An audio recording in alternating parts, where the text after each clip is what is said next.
Hello everybody, I'm Aastha. I'm Monika. I'm Sameeksha. I'm Susmit. And we are the student editors of Kathmandu School of Law Review. Okay, so what do student editors do? हामीले student एडिटर्सहरूले main गर्ने काम भनेको त अब different एरिनाजमा divide भएको हुन्छ। हामी सबैजनाको काम, कसैले मेल ह्यान्डल गरिरहेको हुन्छौँ, कसैले चाहिँ अब पोस्टर्सहरू बनाउने, यता कल गर्ने बेलाभन्दा अगाडि अल द प्रोसेस जुन फुलफिल गर्नुपर्छ त्यो ह्यान्डल गर्ने, कोही चाहिँ प्रोग्रामहरूको लागि प्रपोजल बनाउने, त्यसरी डिभाइड गरेको हुन्छ। मेन चाहिँ अब पियर रिभ्यूबाट आइसकेपछि एकचोटि उहाँहरूले हेरिसक्नु भएपछि पब्लिस हुनुभन्दा अगाडिको फेजमा फेरि एकचोटि हेरेर त्यसलाई KSLR को स्टाइल गाइडलाइनसँग त्यो मिल्छ कि मिल्दैन त्यो हेरेर अनि त्यो अनुसारको रिभ्यू गरेर एडिट गरेर फाइनल भर्जन चाहिँ हामी स्टुडेन्ट एडिटर्सहरूले क्रिएट गर्छौँ। Editing articles, we have various we have 5 student editors, 4 of us are present here. एकजना चाहिँ ब्रान्ड भएर आउनु भएन, so all 5 of us have a common but differentiated role, meaning हामी सबैजनाले के गर्छौँ, जुन आर्टिकल्सहरू आउँछ त्यसलाई हामीले एडिट गर्ने काम त भइहाल्यो, तर त्यसको साथसाथै there are various administrative roles that we ought to play. For instance, जस्तै हामीले के गर्छौँ त भन्दाखेरि हामीले कल फर पेपर्स गर्नुपर्छ हरेक भोल्युममा, सो त्यसको काम एकजनालाई हामीले डिभाइड गर्नु, हामीलाई डिभिजन अफ रोल्स चाहिँ त्यसरी हामीलाई डिभाइड गर्नुभएको छ। एकजना अर्को हाम्रो स्टुडेन्ट एडिटर्सले मेलहरू रेस्पोन्ड गर्नुहुन्छ भने अरूले त्यहाँ यो हाम्रो मिटिङ्सहरू हुँदाखेरि त्यसको लागि चाहिँ माइन्युट्सहरू प्रिपेयर गर्नेदेखिको एडमिनिस्ट्रेटिभ रोल्सहरू चाहिँ हामीले त्यसरी डिभाइड गरेर, सो हामी चाहिँ एडिटोरियल बोर्ड, हाम्रो म्यानेजिङ एडिटर हुनुहुन्छ, असिस्टेन्ट म्यानेजिङ एडिटर हुनुहुन्छ, चिफ एडिटर इन चिफ हुनुहुन्छ र उहाँहरूको अन्डरमा हामीले काम गरेर चाहिँ, so this is how we work in short. Okay, so the main bulk of our work starts when papers are sent back after peer review. So हाम्रो काम चाहिँ नि mainly citations, each citation को format KSL को style guideline अनुसार छ कि छैन, plus त्यो citation चाहिँ नि actual real citation हो अथवा AI generated fake citation हो भनेर double check गर्ने पनि हाम्रो, this is a quite a labor intensive process, and after we check the citations and manage the format, then we send it to our managing editor and assistant managing editor who then finalize the papers for publication. त्यही नै। अनि how this public अब यो entire process चाहिँ कसरी work गर्छ भन्दाखेरि first of all the authors they send their article, their piece of research to us KSLR।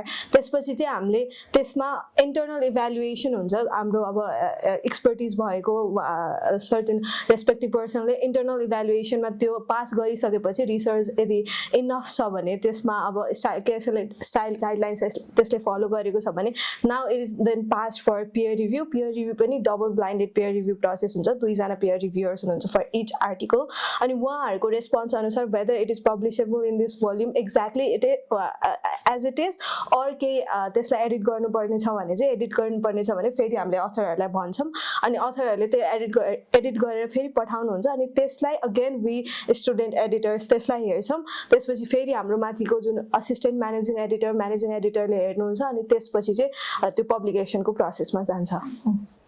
Exactly. अब हामी स्टुडेन्ट एडिटर्स को to sum it all up हाम्रो मेन जब र ड्युटी भनेको चाहिँ to ensure that the articles that are submitted are quite in line with the KSL style guidelines. So that is our main job. Okay, why should you join KSLR? What is the main incentive for us students editors to join KSLR? अब exactly म चाहिँ आफ्नो एक्सपिरियन्सबाट share गरौँ न, मैले चाहिँ किन join गरेँ भन्दाखेरि फर्स्ट अफ अल त एउटा हुन्छ नि, अब इन अ वे चाहिँ यो it's not only a job but एउटा लर्निङ एक्सपिरियन्स पनि हो कि यहाँ जोइन गरेपछि चाहिँ अब I learn how to like obviously edit articles. त्यो मात्र नभइकन अब त्यो रिभ्यू प्रोसेसमा पनि आफूले हुन्छ नि आर्टिकल्सहरू पढ्दा, अब अथर्सहरूले सेन्ड गरेको आर्टिकल्सहरू रिभ्यू गर्दाखेरि त्यहाँ त्यो पाउने नलेज र हुन्छ नि त्यो पाउने नलेज चाहिँ त्यो it's like it's a quite a great experience कि त्यो एक्सपिरियन्सको लागि पनि जोइन गर्दा भयो।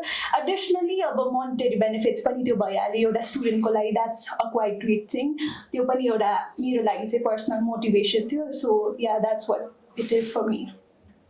मेरो पर्सनल एक्सपिरियन्स मैले सेयर गर्नुपर्दा चाहिँ, सो KSLR कसरी वर्क गर्छ त अघि हामीले भनिहाल्यौँ, सो त्यसमा अझै हामी स्टुडेन्ट एडिटर्सले चाहिँ कसरी वर्क गर्छौँ भन्दाखेरि जसरी KSLR मा चाहिँ मल्टी फेसेटेड आर्टिकल्सहरू आउँछ सो त्यसमा चाहिँ हामी के गर्छौँ each of us gets at least 2 to 3 articles to review so meaning अथरले जति रिसर्च गर्नुहुन्छ हामीले पनि लाइन बाई लाइन त्यो आर्टिकललाई रिभ्यू त्यो आर्टिकलमा चाहिँ हामीले हाम्रो त्यो मिलेको छ कि छैन आर्टिकलमा चाहिँ त्यो जुन कन्टेन्टहरू चाहिँ राम्रोसँग फ्रेम भएको छ कि छैन त्यो त्यसै गरी हामीले चाहिँ KSLR साइटेसन गाइडलाइनसँग चाहिँ त्यो म्याच भएको छ कि छैन त्यो सबैलाई हामीले चेक गर्नुपर्ने भएको कारणले चाहिँ के गरिन्छ त भन्दाखेरि we are no less understanding than others meaning हामीले चाहिँ अथर्सभन्दा कम चाहिँ हामीले पनि हामीले सिकिरहेको छैनौँ भन्ने अवस्था चाहिँ हुँदैन भन्न खोजेको अर्थात् हामीले चाहिँ यो पर्टिकुलर कुनै आर्टिकल हामीले चाहिँ रिभ्यू गरिराख्दाखेरि so we get to learn from different areas for example constitutional लको इस्युमा आउन सक्छ कुनै article so we get to learn about these issues for example एआईको सम्बन्धमा आउन सक्छ इन्टरनेसनल लको सम्बन्धमा आउन सक्छ सो हामीले त्यो आर्टिकल्सहरू रिभ्यू गर्दै गर्दा त्यो एरियामा पनि हाम्रो नलेजको हराइजनलाई चाहिँ हामीले ब्रोडन गर्नुको साथसाथै we get paid doing so I think that would be secondary incentive. The major incentive to join is to learn, is to grow, is to adapt to these numerous benefits जुनले चाहिँ KSLR ले चाहिँ दिन्छ त्यही नै होला. Okay, so my perspective is additionally अब हामी scope of articles पनि धेरै हुन्छ तर त्यो भन्दा पनि it gets easier to do research के first मा हामीले research first year मा आउँदाखेरि we are exposed to the subject of legal research and त्यति बेला त we are quite new to all these citations and finding out reliable sources of information so यो journal मा as a student editor म आएपछि चाहिँ नि it became quite easy for me to know how to tackle and how to handle in-depth research अनि I knew the various websites and sources that I could go to get quality research papers and also how to gain access to them. So I think that is also a great aspect of this journal. Primarily अब रिसर्चको बारेमा त particularly त्यही नै KSLR भनेपछि स्टुडेन्टले research त्यो अथरको आर्टिकल्सको बारेमा अब त्यहाँ दिएको साइटेसन्सको बारेमा whether it's true or not त्यो चेक गर्नको लागि पनि रिसर्च गर्नुपर्ने कुराहरू त्यो अन्य भएको साथसाथै because I am primarily handling mail मैले यो KSLRबाट के सिकेको मेजर कुरा चाहिँ हाउ टु कम्युनिकेट त्यो रस भइरहेको बेलामा किनभने लास्टको बेलामा त पब्लिस गर्ने बेलामा त यता पब्लिकेसन टिमलाई पनि यसो भनेर भन्नु पऱ्यो फेरि अथर्सहरूको पनि कति धेरै इन्क्वायरिज आइरहेको हुन्छ त्यो सबै ह्यान्डल गर्नको लागि चाहिँ मेलबाट कसरी इफेक्टिभ कम्युनिकेसन हुनसक्छ भनेर चाहिँ मैले KSLRको एडिटोरियल बोर्डमा काम गरिसकेपछि त्यो पनि मेरो यतापट्टि ड्राफ्टिङवाला स्किल्स अनि त्यसपछि problem I mean bridging the प्रब्लमवाला जुन स्किल छ नि त्यो पनि अलिकति सार्पन भएको जस्तो लाग्छ KSLRबाट स्ट्रेसफुल सिचुएसनमा कसरी ह्यान्डल गर्ने स्ट्रेस भनेर पनि हो त्यो पनि एउटा मेजर प्लस पोइन्ट हो जोइन गर्न एक्सपिरियन्सको लागि प्लस एकदमै लाइक अमृता म्याम अनि बिन्दा म्यामको त्यो के एकदम कस्तो मदरली नेचर अनि जो केयरिङ के in a way they're not like very authoritative अनि त्यो चाहिँ मलाई एकदमै ठिक लाग्छ कि हुन्छ नि कस्तो स्ट्रेसफुल सिचुएसनमा नि कसरी ह्यान्डल गर्ने भनेर चाहिँ त्यो चाहिँ एउटा पोजिटिभ एस्पेक्ट छ. सो KSLRमा जोइन गरेपछि चाहिँ नि रादर देन टिचर्स एन्ड स्टुडेन्टको डाइनामिक्स भन्दा पनि मेन्टर एन्ड मेन्टीको डाइनामिक्सले पनि I think that help us quite a lot. Okay, so last question.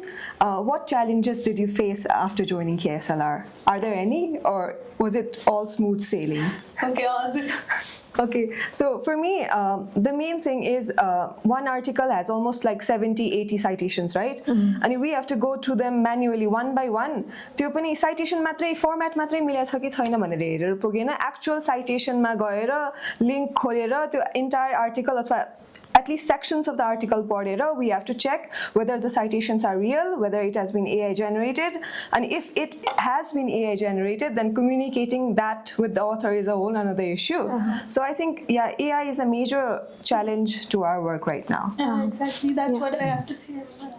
AI नै हो के major त like फेरि कसरी अब के भन्ने कि एडिटिङदेखि लिएर अहिलेको जेनेरेसनमा सबै नै एआईले गरिदिने भएर फेरि we can not just claim like okay this is AI भनेर पनि भन्न मिल्दैन अनि त्यो कम्युनिकेट अथरलाई कम्युनिकेट गर्न चाहिँ अलिकति गाह्रो पनि हुन्छ कहिले आफूले भेट्टाइहाल्यो भने पनि त्यो चाहिँ मेजर इस्यु नै जस्तो लाग्छ मलाई. ट्रु अनि कहिलेकाहीँ चाहिँ त्यो उहाँहरूले साइड गर्नुभएको जुन रिसोर्सेसहरू हुन्छ नि त्यो नै भेटाइँदैन कि अनि अब कसरी त्यसको फ्याक्ट चेक गर्नुपर्ने त्यो पनि एउटा इस्यु आउँछ मैले देखेको अनुसार कारणले एआईको कारणले चाहिँ त्यो फ्याक्ट चेकिङमा अथवा त्यो जुन साइटेसन चाहिँ साइट गरिरहेको जुन कन्टेन्ट अथवा जुन आर्टिकल अथवा जुन आर्टिकलहरू छ त्यसलाई चाहिँ हामीले ट्रेस गर्न अलिकति डिफिकल्ट हुने त्यो समस्या हो र सेकेन्ड चाहिँ एआईको कारणले चाहिँ अब त्यो फेक साइटेसन्सहरूको कुरा त आइ नै हाल्यो र अर्को भनेको एआईको कारणले त्यो कन्टेन्टको अथेन्टिसिटीमा नै थोरै त्यो हो कि भन्ने हामीले चाहिँ त्यसमा पनि वर्क गर्नुपर्ने चाहिँ केएसएलआरमा हामीले अब आउने भोल्युमहरूमा चाहिँ त्यसमा पनि वर्क गर्नुपर्ने चाहिँ देखिएको छ So we do encourage you to submit your articles. Articles मात्र नभइकन book reviews-हरु पनि हजुरहरूले submit गर्न सक्नुहुन्छ. हामी चाहिँ अब to best of our ability हामी चाहिँ त्यसलाई check गर्छौं र if it's like outstanding then obviously we will publish it. So we do encourage you guys to submit your articles for the next issue of KSLR. Thank you. And if you're a first-time researcher or a first-time writer, you do not need to feel intimidated to submit. We do provide constructive feedbacks on each and every article. So even if your article is not accepted for this issue, you will have a chance to resubmit it for the next issue. And, you know, publishing an article in a journal, a flagship journal of Nepal, is always a great honor. So we hope that you guys submit articles. Yeah.